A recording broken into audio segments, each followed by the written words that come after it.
You're listening to Vet Synapse, a podcast connecting the world of research, innovation, and practical help to the veterinary profession. I'm your host, Dr. Philip Judge from Vet Education. Let's get connected with Vet Synapse. Hello everybody, it's Philip here from Vet Education. Thank you so much for joining us in this short presentation. It's a while since I've had a chat with you all online, but with only a few days to go before the start of our Essentials of Anaesthesia in Small Animal Practice course for veterinary nurses and technicians, I thought I'd take this opportunity to have a brief chat with you about how I approach one of the more complicated anaesthetic patients that you may encounter in practice, and that is the patient with diaphragmatic hernia. When we look and think about patients with diaphragmatic hernia, they've oftentimes got a number of problems going on with them. And among those problems are the obvious ones with regards to a compromised respiratory function due to the presence of abdominal contents, be they the stomach, intestines, liver, even just fat and omentum being present within the thoracic cavity where the lungs normally reside, all on their own with the heart and the blood vessels and so on. And so when we've got abdominal contents sitting within our thoracic cavity, that will result in compression of lung lobes, and that decreases the effectiveness of respiration. It also makes it much harder for our patients to expand their lungs against this pressure of abdominal viscera and fat and so on sitting within that intrapleural space. But there are other things going on as well that can interfere with respiration, and the most common one that we encounter and are most concerned with is pulmonary contusions, basically bruising to our lung tissue. Whenever most patients suffer diaphragmatic hernia as a result of direct trauma, either for a dog attack or being hit by a car or something of that nature. And the trauma caused by that inciting cause causes bruising into our lungs, and bruising in the lungs essentially results in bleeding into our pulmonary tissue. And unfortunately, our lungs are filled with air, and when we bleed into our pulmonary tissue, we oftentimes fill up our smaller air spaces, the alveoli, with blood, and so that can decrease the efficiency of gas exchange as well, and so it places our patients at a higher rate of stress when they are trying to get enough oxygen into circulation. In fact, if you look at patients with diaphragmatic hernia prior to surgery, you'll oftentimes notice that their respiratory rate is quite a lot higher than a normal patient, and also the effort that's required for breathing is higher as well. And that's predominantly due to the presence of not only abdominal contents in the thoracic cage, but also this pulmonary contusions as well. These patients are oftentimes quite painful.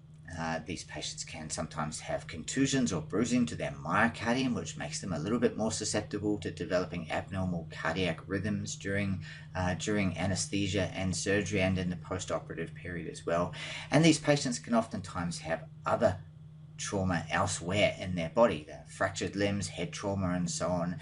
And they may in fact have coexisting abnormalities such as anemia, if they've had hemorrhage either into their abdomen or into their thoracic cavity or into fracture sites. So it's really important in the preoperative period to consider these things as well.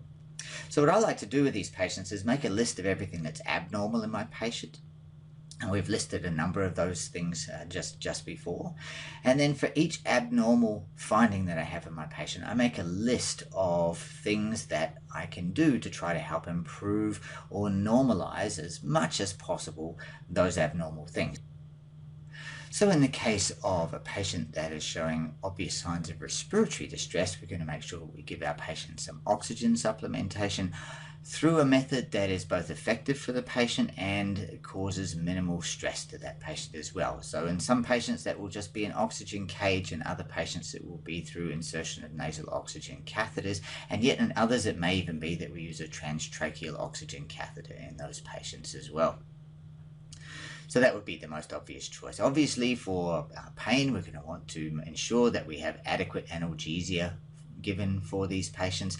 I like to use multimodal analgesia in these patients, so usually an opioid continuous infusion combined with ketamine continuous infusion plus or minus lidocaine continuous infusion in these patients. And I'll have those at analgesic doses when I'm giving my patient is anesthetic, we'll dial those doses up so we can maintain the bulk of our anesthesia using fentanyl and ketamine plus or minus lidocaine in these patients, so that we can minimize the amount of isoflurane that we're using in these patients. Now, I can hear you asking, why would you want to minimize the amount of isoflurane given in an anesthesia patient that has a diaphragmatic hernia? Well, a couple of reasons. The first is that isoflurane in high concentrations is a very potent negative inotrope. That is, it decreases the force of myocardial contractility. The second thing is that isoflurane is profoundly hypotensive, and so it's very important for us to decrease the dose of isoflurane as much as we possibly can to help maintain normal systolic arterial blood pressure and reduce the requirement for our patient to mount what is oftentimes an ineffective compensatory response to any decrease in arterial blood pressure. So adequate analgesia would be the second thing we're going to be talking about, and there'll be other things, ensuring your patient is adequately hydrated with intravenous fluids, for example, making sure they've got a normal packed cell volume and total protein, or that they're not at risk of developing clinical signs associated with acute anemia during the surgery. So maybe having a blood transfusion donor ready, or some blood collected that you can give to your patient during anesthesia if you find that the patient's packed cell volume drops to a critical level that then places additional stress on your patient.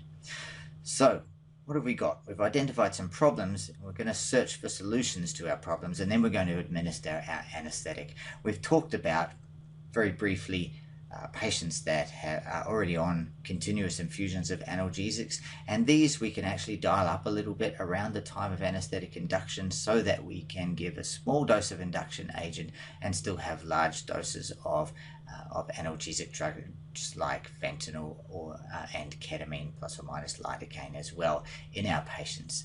For induction agents, you've really got a bit of a choice here. You can use something like propofol in low doses, you can use alfaxolone, you could use even ketamine, diazepam to induce these patients. I like to give an anesthetic induction agent that gives a reasonably rapid and smooth induction agent. So alfaxolone really fits the bill with this quite nicely, but if propofol is the drug that you use most in your practice, then you may feel safer, happier using propofol, and it may be safer to give propofol in your hands. Just bear in mind that traumatized patients oftentimes need a lot less induction agent than a healthy individual would need, and so just take a lot of care when you're giving your initial dose of anesthetic drug. My typical approach is to give 5 to 10% of my calculated induction dose and just wait and see what the patient's response is to that over about 15 to 30 seconds depending on the agent that's used, and then I'll gradually titrate my anesthetic induction dose a little bit higher depending on the response my patient gives. In some of these patients, I have found that I've only needed 10 or 15% of my calculated induction dose in order to be able to safely intubate that patient. Sometimes they are so compromised that that's all the anesthetic that they need for induction. So just take a bit of extra care.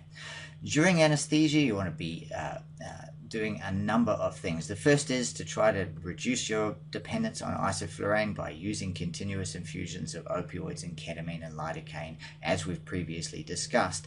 The second thing is that oftentimes immediately after anesthetic induction, what we'll want to do is we'll want to try to begin ventilating for our patients. Now, for those of you who have got anesthetic ventilators, that's fine. You can hook those up and set them up to deliver breaths for your patient, and you can get on and do other things to do with monitoring your anesthetic.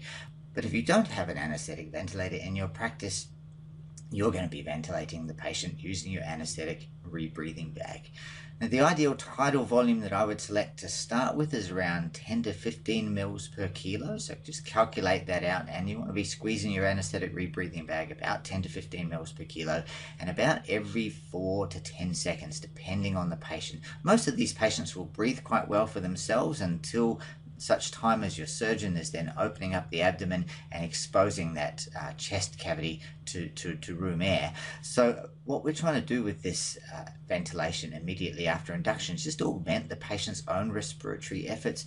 We may not need to breathe for them every time the patient breathes, but probably about 6 to 10 times a minute would be what I'd be aiming for in terms of your initial respiratory support for these patients. You can, in many patients, decrease that tidal volume after sort of the first 10 or 15 minutes down to around 8 to 10 mils per kilo, especially once your surgeons have removed abdominal contents and back into the abdominal cavity. The ventilation requirements, or the force required for ventilation, reduces quite a lot. Just on that note of force, how much force should we apply? Well, in general terms, we wouldn't want the peak airway pressure to exceed about 15 to 20 centimeters of water, okay? So you just don't want that pressure to be too high. Okay? Otherwise, what you can do is you can end up damaging the smaller airways. They're quite fragile, those smaller airways, only 1 or 2 cells thick in places. So you don't want to have those airway pressures maintained too high. You're going to want to ventilate for your patient throughout the duration of surgery until your vets have sewn up the diaphragm and they have a nice seal with between the thoracic cavity and the abdominal cavity, and then you can start to wean your patient from ventilation support.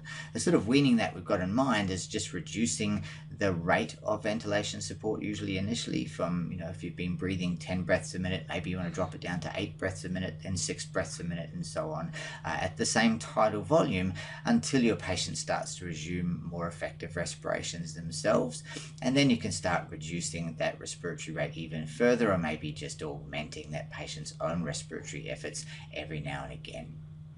In the post-operative period, what we're doing is reducing our continuous rate infusions that we might have increased during surgery to maintain anesthesia with minimal isoflurane concentration. So we'll drop those from anesthetic sort of dose rates down to analgesic dose rates again to allow this patient to recover.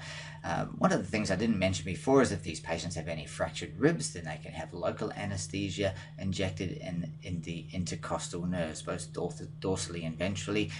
So that's just a little glimpse into how I start to go about managing a patient with diaphragmatic hernia that's undergoing anesthesia. We'll be covering a lot more about things like this in the Essentials of Anesthesia in Small Animal Practice course. That's a course for veterinary nurses and technicians. And there's still time to register. It's been a very, very popular course, but we still have places available. So if you jump onto the website, veteducation.com.au, go to the Vet Nurse courses and click on the Essentials of Anesthesia in Small Animal Practice course and sign up if you're interested. If you've got any questions at all, please feel free to email us either through Facebook or our email, which is info@veteducation.com.au. Hey, thank you so much for joining us today and for looking at this short video. I hope it has been helpful in some respect, and we hope to see you guys soon, either online here on Facebook or during the anesthesia course. Take care. See you later. Thank you for listening to this episode of Vet Synapse. If you like this episode, please subscribe to the podcast and share it with your friends and colleagues. Make sure to visit our website at veteducation.com.au for more great content and to experience the latest online race-approved veterinary continuing education.